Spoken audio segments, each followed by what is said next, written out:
রাজধানীর বনানীতে prime Asia বিশ্ববিদ্যালয়ের ক্যাম্পাসে শিক্ষার্থীদের দুই পক্ষে সংঘর্ষের মধ্যে ছুরিকাঘাতে জাহিদুল ইসলাম পারভেজ নামে এক ছাত্র নিহত হয়েছেন।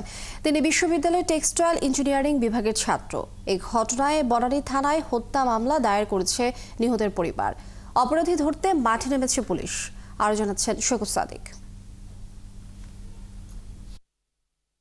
বেসরকারি প্রাইম এশিয়া বিশ্ববিদ্যালয়ের টেক্সটাইল ইঞ্জিনিয়ারিং বিভাগের শিক্ষার্থী জাহিদুল ইসলাম পারভেজ শনিবার বিকেলে রাজধানী বনানীতে নিজ ক্যাম্পাসের সামনে ছুরিকাঘাতে খুন হয়েছেন তিনি। আর এই হত্যাকাণ্ডের অভিযোগ উঠেছে একই বিশ্ববিদ্যালয়ের 3 শিক্ষার্থীর বিরুদ্ধে। তুচ্ছ ঘটনাকে কেন্দ্র করে দিনের আলোয় প্রকাশ্যে হত্যার এমন ঘটনায় উত্তেজনা ছড়িয়ে পড়ে গোটা বনানী এলাকায়। রাতে বনানী থানায় জড়ো হন বিশ্ববিদ্যালয়ের শিক্ষার্থী, ছাত্রদল ও বৈষম্য বিরোধী আন্দোলনের নেতারা। রাতেই নিহতের পরিবারের পক্ষ থেকে হত্যা মামলা দায়ের করা হয়েছে। আমি মনে করি না যে শুধু সিঙ্গারাপুরি নিয়ে যে আমার ভাগ্নেকে হত্যা করা হয়েছে, এটা আমার কল্পনা আসে না। এটার সাথে আদার্স অন্য কোনো পরিকল্পনা থাকতে পারে। এই জায়গা থেকে উঠে দৌড় দিয়েছে, তারপর আমরা ভিতর থেকে আর বেরোতে পারি না, গেট লক করা। তখন বাইরে এলোপাথায় অনেক মানুষ 40-50 জন মিলে আঘাত করছে। এই হত্যাকাণ্ড ও মামলা প্রসঙ্গে বনানী থানা পুলিশ জানান, বিশ্ববিদ্যালয়ের 3 শিক্ষার্থী বহিরাগতদের নিয়ে এসে পারভেজকে খুন করেছে। তদন্তের স্বার্থে আসামির নাম প্রকাশ করার কোনো সুযোগ নেই, তবে সবাইকে গ্রেপ্তারের অভিযান চালাচ্ছে পুলিশ।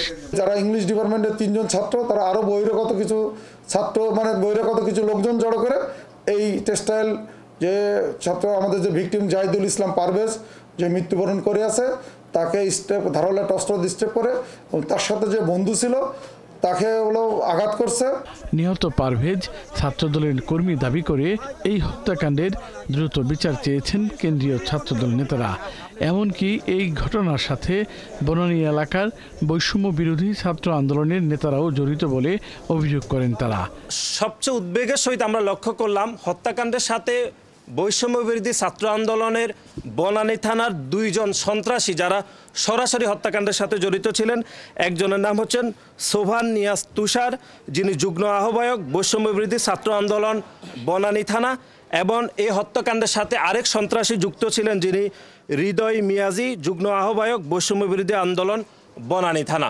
নিহত পারভেজকে দেখতে ঢাকা মেডিকেলে ছুটে যান কেন্দ্রীয় ছাত্রদল সভাপতি রাকিবুল ইসলাম রাকিব। এর আগে পারভেজের মরদেহ উদ্ধার করে নেওয়া হয় কুর্মিটোলা জেনারেল হাসপাতালে। সেখান থেকে ময়নাতদন্তের জন্য পাঠানো হয় ঢাকা মেডিকেলে। শকুত সাদিক, 71, ঢাকা।